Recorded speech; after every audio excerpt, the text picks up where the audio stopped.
Asia cup T20 tournament 2025 के चौथे match में पाकिस्तान ने ओमान को एकतरफा मुकाबले में 93 रन से शिकस्त देकर इवेंट में फातेहाना आगाज कर दिया। ओमान की टीम पाकिस्तान 161 रन के हदफ के ताकुब में सिर्फ 67 रन बनाकर आउट हो गई। दुबई में खेले गए ग्रुप ए के मैच में पाकिस्तान के कप्तान सलमान अली आगा ने ओमान के खिलाफ टॉस जीतकर पहले बैटिंग करने का फैसला किया। ओमान के खिलाफ मैच के लिए पाकिस्तान टीम में साइम अयूब, साहिबजादा फरहान, मोहम्मद हारिस, फखर जमान, सलमान अली आगा, हसन नवाज, मोहम्मद नवाज, फहीम अशरफ, शाहिन शाह अफरीदी, सुफियान मुकीम और अबरार अहमद शामिल थे। ग्रीन शर्ट ने ओमान के खिलाफ पहले बैटिंग करते हुए मुकर्ररा 20 ओवर्स में 7 विकेटों के नुकसान पर 160 रन बनाए। मोहम्मद हारिस ने 43 गेंदों पर 66 रन की इनिंग्स खेली। साहिबजादा फरहान ने 29 रन बनाए, जबकि फखर जमान ने 23 रन नॉट आउट स्कोर किए। साइम अयूब और कप्तान सलमान अली आगा 0 पर आउट हुए।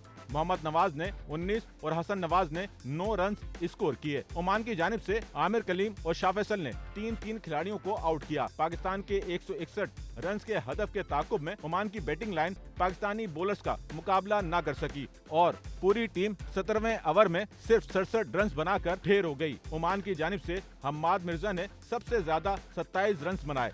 पाकिस्तान की जानिब से फहीम अशरफ, सुफियान मुकीम और साइम अयूब ने 2-2 खिलाड़ी आउट किए, जबकि अबरार अहमद, मोहम्मद नवाज और शाहिन आफरीदी ने 1-1 विकेट ली। Pakistani batter Mohammad Haris player of the match करार पाए।